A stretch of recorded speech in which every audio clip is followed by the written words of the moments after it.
vais chercher une mèche. Là, on dirait le cheval de Barbie chez le coiffeur, en fait. Ne m'offense pas, hein. Il est offensé, regarde.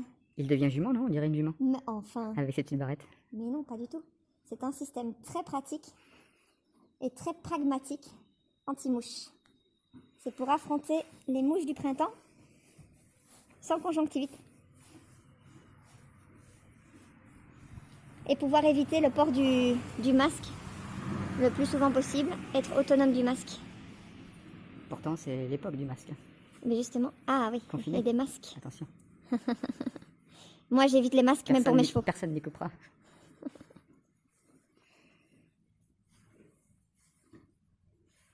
Donc là, on fait une partie de la tresse toute seule.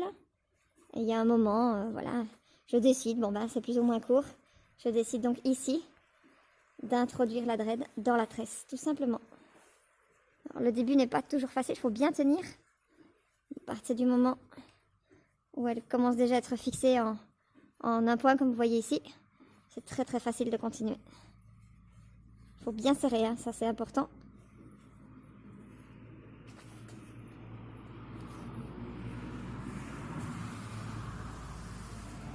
Et rappelons que ce n'est pas esthétique, donc en fait, on s'en fiche de voir plus ou moins la dread. L'important, c'est que la dread fasse une prolongation du toupet et protège les yeux des mouches. Simplement en chassant, en bougeant la tête, il va chasser les mouches qui sont en train de pondre dans ses yeux. Croyez-moi, des larves de mouches dans les yeux de chevaux, j'ai déjà donné. Et je ne vous conseille pas d'y risquer. Après, j'estimerai plus ou moins combien de dread je vais lui mettre en extension. Alors, l'élastique, j'essaie de pas trop la serrer, parce que sinon elle s'abîme fort très rapidement. Et ben là, il en a 5. Sincèrement, je pense qu'avec peut-être 14, ça va être vraiment super. Je sais pas, avec le peu de toupet qu'il a, si j'aurai l'opportunité d'en mettre 14. Donc, je vais continuer et vous laisser la vidéo un petit peu plus avancée. J'aurais bien aimé trouver une sorte de résine qui aurait substitué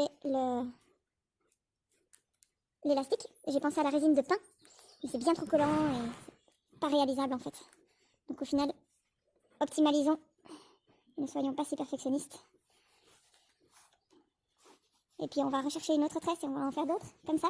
Et puis on va voir le résultat d'après. Mais le principe c'est que la dread soit un petit peu plus que la moitié de la tresse incorporée dedans.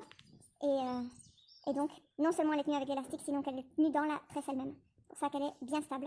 Et ça va nous permettre d'avoir un anti-mouche complètement naturel. Et voilà, c'était pas beau tout ça. Donc voilà, un anti-mouche naturel et fixe. Les dreads en fait elles viennent de là. Je sais, tout le monde n'a pas un chien avec des dreadlocks, bah débrouillez-vous. Et sinon on crée une association de donation de dread pour chevaux.